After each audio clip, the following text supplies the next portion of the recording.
오늘 말씀해 보면 의를 위하여 박해를 받는 자가 복이 있답니다. 그런데 여기서 우리 생각해 봐야 될 것이 두 가지가 있어요. 먼저 첫 번째는 의를 위하여 그랬는데 도대체 그러면 이 의가 어떠한 의일까? 우리가 생각하는 의는 기본적으로 정의가 있을 겁니다. 정의. 세상에서 추구하는 어떤 정의.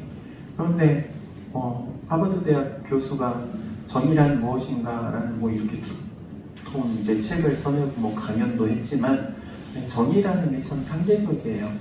나에게는 정의 그리고 그게 합리적이다라고 생각하는 것이 다른 사람이 볼 때는 저거는 불의한 일이고 혹은 불합리한 일이다 이렇게 생각할 수 있는 거죠.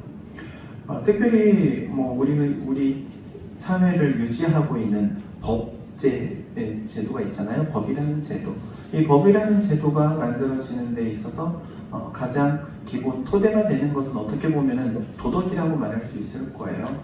도덕. 그런데 여러분 도덕이 우리에게 의를 말하지는 않아요. 도덕에 대해서도 이렇게 살펴보면은 허점이 참 많죠. 제일 큰 허점이 어떤 허점이냐면은 저희 중학교 때 고등학교 때 시험 과목 중에서 제일 쉬운 과목이 뭐예요? 저는 개인적으로 도덕이 제일 쉬웠어요. 도덕은 그냥 상식적인 선에서 생각하면 그게 거의 대부분 정답이에요. 그런데 문제는 도덕이 100점이라고 해서 도덕적인 삶을 산다는 거는 쉬운 일이 아닌 거예요. 어린 아이들, 어린이집을 다니는 아이들이 유치원이나 어린이집에서 이런 걸 배워요. 뭘 배우냐면은 버리는 손, 미운 손, 줍는 손, 이쁜 손 이런 거 배워요. 그러면은 아이가 엄마랑 이렇게 가다가 길에 쓰레기가 있어요. 눈에 보여요. 그럼 그걸 딱 주스려고 해요. 왜? 배운 게 줍는 손, 이쁜 손이라고 배웠으니까. 딱 주스려고 하면은 엄마가 어떻게 해요? 뗐지. 안 돼. 이거는 더러운 거야. 오히려 못 찍게 해요. 여러분, 가르치는 거는 100점인데 사는 거는 빵점인 게 도덕인 거예요. 그런데 그 도덕이라는 그 위에 뭐가 세워진 거예요? 법, 제도가 세워진 거예요. 공리주의라는 말이 있죠. 이 공리주의라는 말은 이렇게 말할 수 있을 거예요. 민주주의와 아주 일맥상통하는 부분이긴 한데 최대 다수의 최대 행복이라는 의미예요. 근데 이 도덕이 가지고 있는 개념 중에 하나예요. 모든 사람들이 다 공감할 만한 그리고 그것을 통해서 함께 누릴 만한 어떻게 보면은 맞을 것 같죠. 그런데 한번 생각해봐요. 오늘날 이 시대에 불과 제가 청년 때만 해도 동성애라는 말은 듣는 것도 쉽지 않았고 동성애자가 이렇게 표면적으로 이렇게 나오는 것도 보는 게 쉽지 않았어요.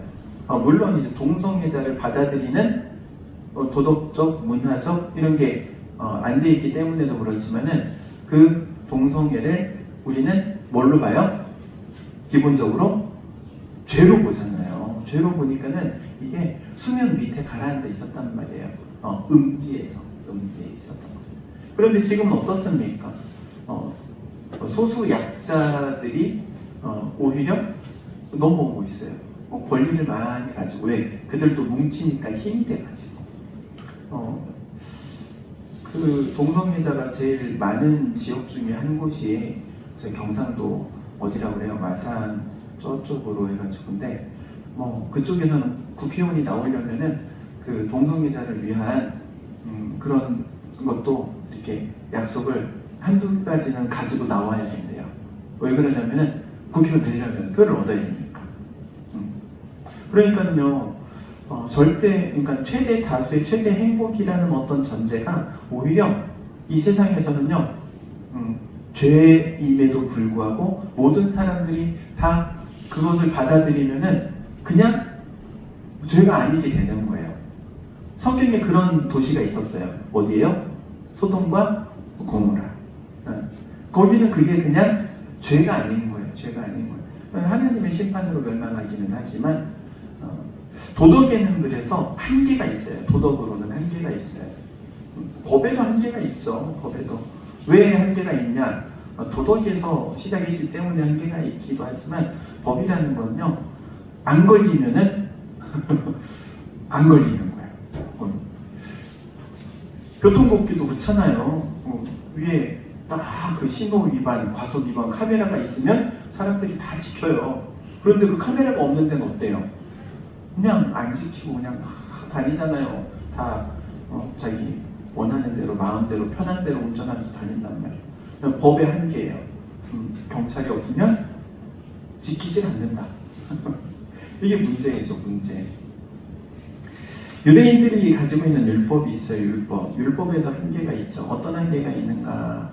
율법 자체가 한계가 있는 것은 아니고 율법을 지키는 이 유대인들이 가지고 있는 한계가 있어요. 재밌는 거는요, 유대인들은요 열성적이잖아요. 그래서 어떻게 하면 이 율법을 지킬까? 어떻게 하면 더 잘 지킬까? 하나님께서 10계명을 주셨어요. 그 10계명을 더 잘 지키기 위해서 이 세부 항목을 만들어 놨어요. 무려 613개의 항목을. 그래가지고 해도 된다 248개, 하지 말라 365개. 이렇게 해가지고 항목을 다 나눠놨어요.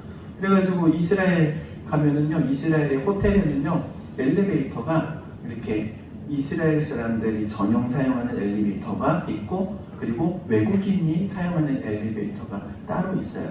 그 이유가 왜 그러냐면은 안식일이 되잖아요. 그러면 안식일이 되면은 유대인들이 사용하는 엘리베이터는요 자동이에요. 어떻게 자동이냐면요, 각 층을 다 서요.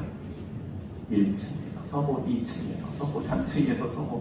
50층에 있는 사람은 몇 층까지 세면서 올라가요? 50층을 다 세면서 올라가야 되는 거예요. 외국인층은 그렇잖아요. 외국인이 타는 엘리베이터는 그냥 일반적인 우리가 타는 엘리베이터랑 똑같아요.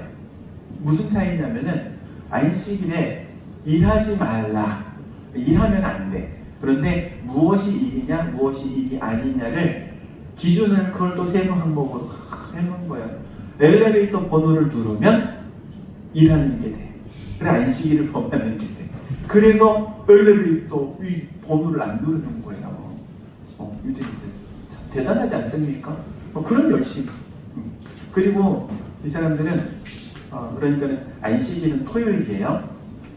그러면은 토요일에는 일하지 말아야 되기 때문에 집에서 밥을 먹으려면 밥 먹으려면 누가 준비해요? 엄마가, 아내가 준비를 해야 되잖아요. 밥 먹을 거를. 그런데 이거를 토요일날 절대 준비하면 안 돼요. 일하면 안 되니까. 언제 준비하나요? 전날, 금요일날. 그래서 성경에 보면은 준비일이라는 표현이 있어요. 안식일을 위해서 준비하는 거예요. 그래서 안식일날 먹어야 되는 밥 3끼를 금요일날 미리 다 준비를 해놓는 거예요. 그런데 여기서 문제가 있어요. 어떤 문제요?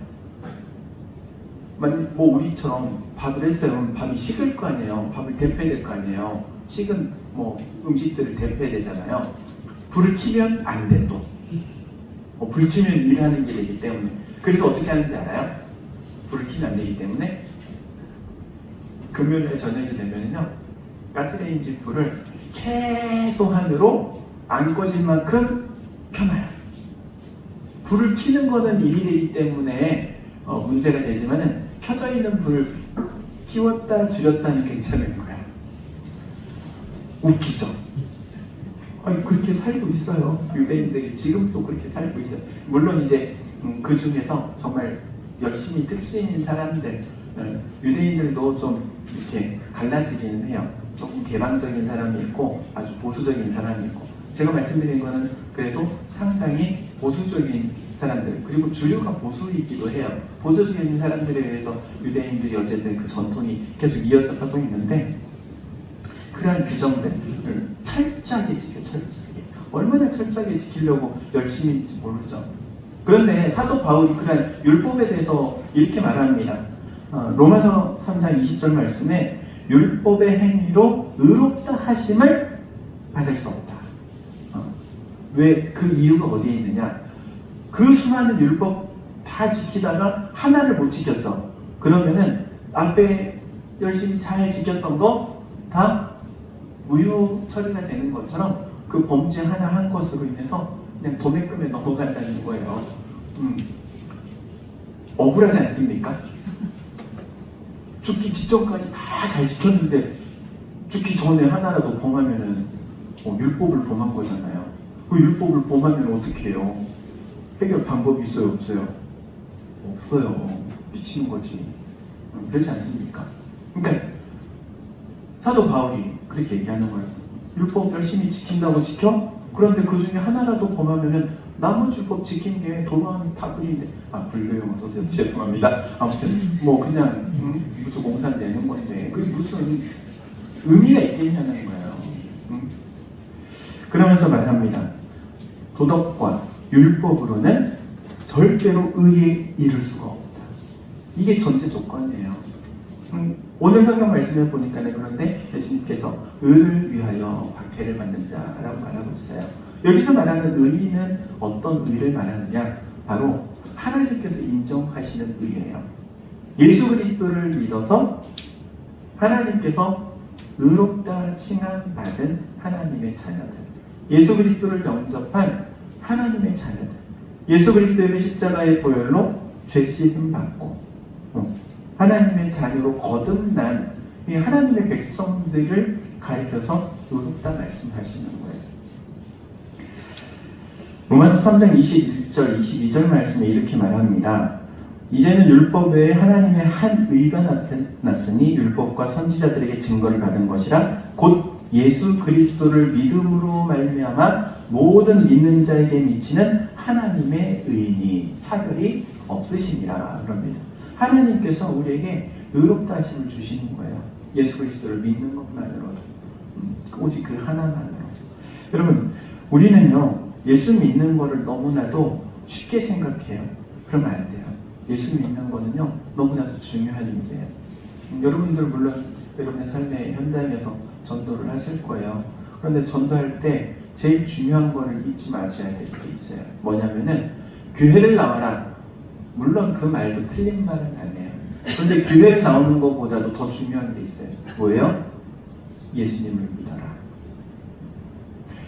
교회를 나오게 하는 게 전도가 아니고 예수님을 전해서 예수님을 알게 하고 믿게 하는 게 전도예요. 물론 그들이 교회로 그래 한번 가볼게 해가지고 교회를 왔어요. 교회에서 복음을 들었어요. 그리고 예수를 믿었어요. 좋아요. 그것이 안 된다는 말이 아니에요.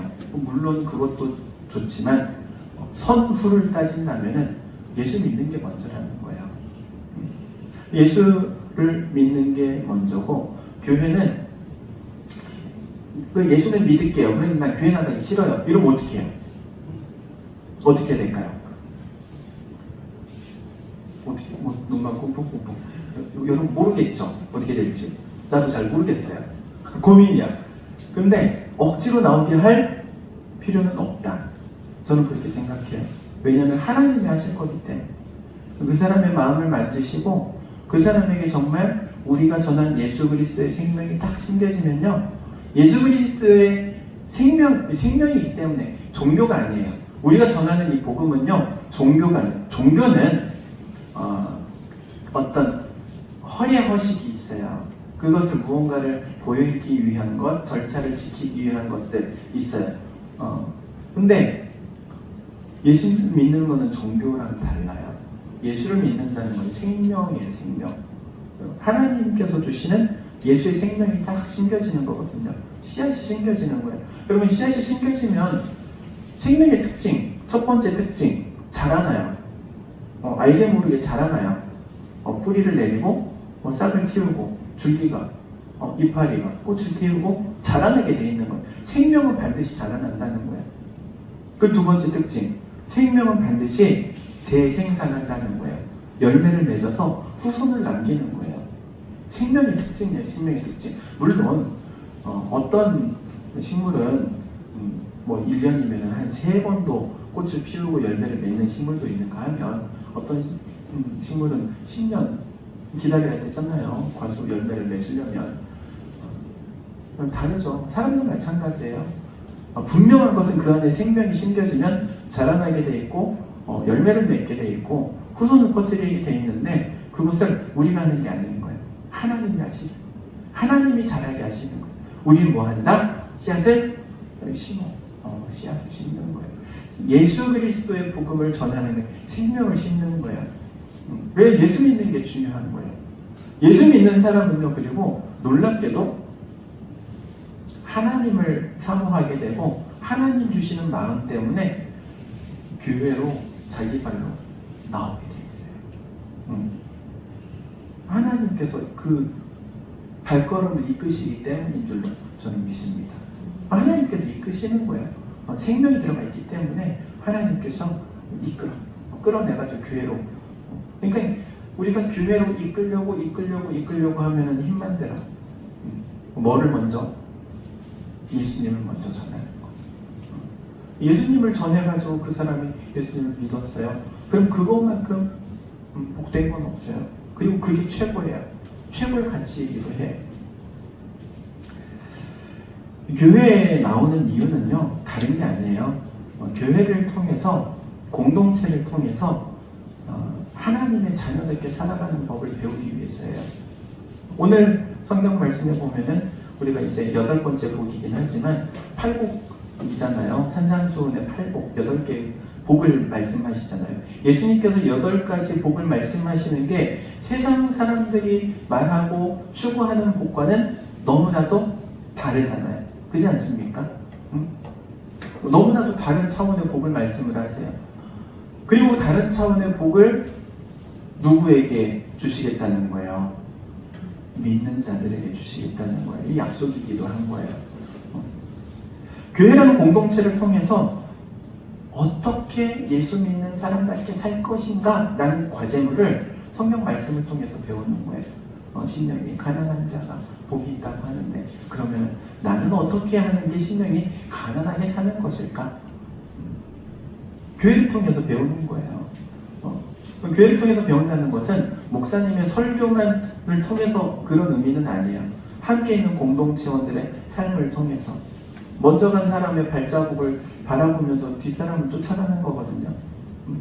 그러니까 먼저 믿은 사람들이 중요한 것 중에 하나가 내가 내 뒤를 따라올 다른 사람의 모델이기 때문에 그렇지 않습니까?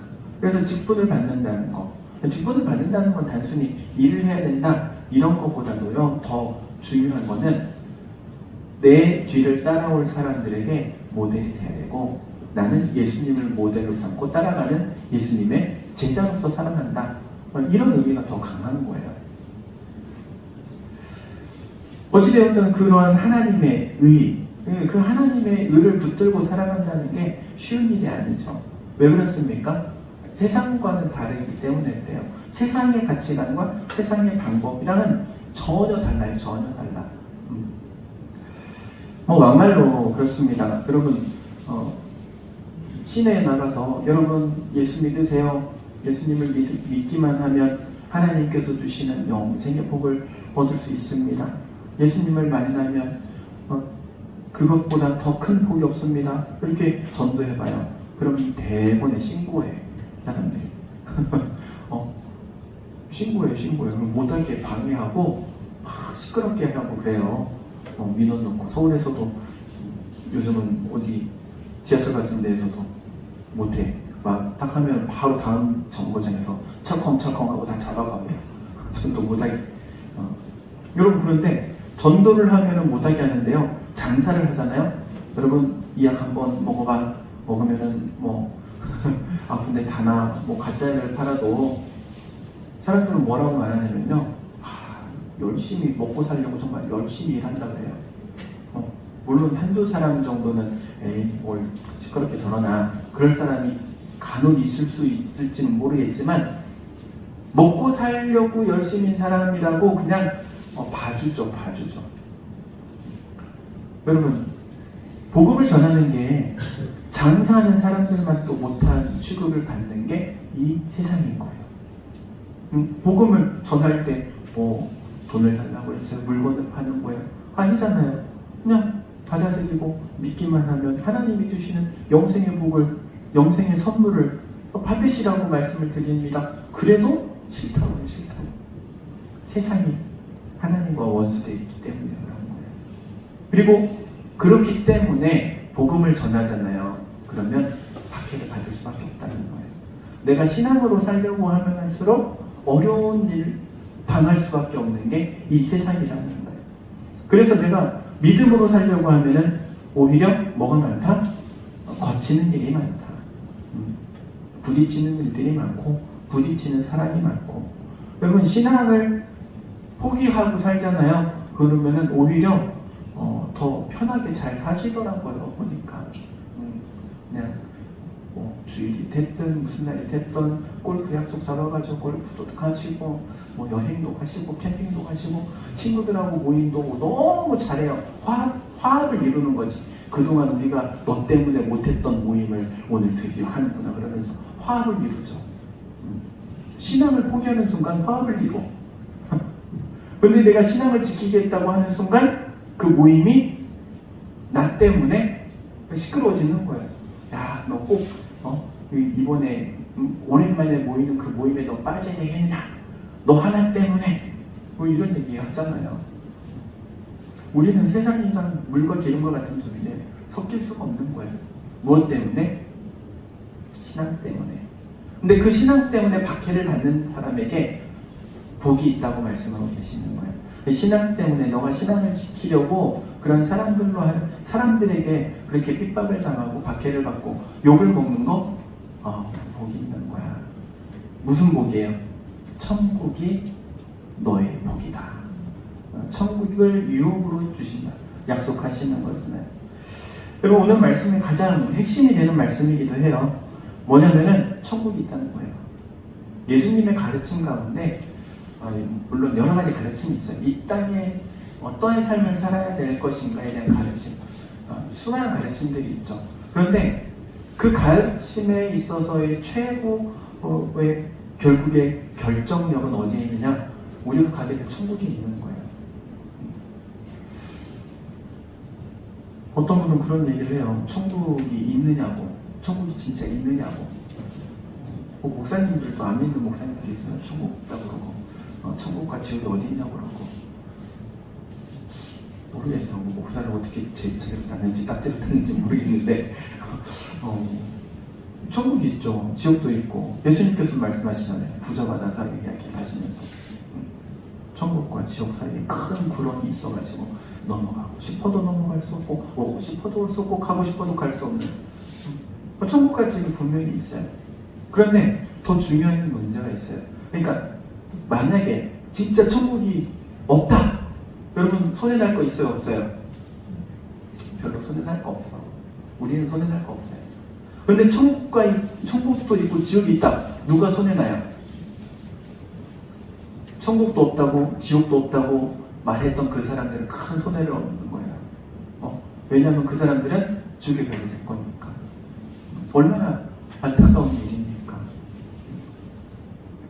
예수 그리스도의 복음은 결국에 이 땅에서의 삶에만 초점이 맞춰져 있는 게 아니고 우리가 결국에 가야 할 최종 목적지, 본향이라고 말할 수 있는 하나님의 나라, 천국.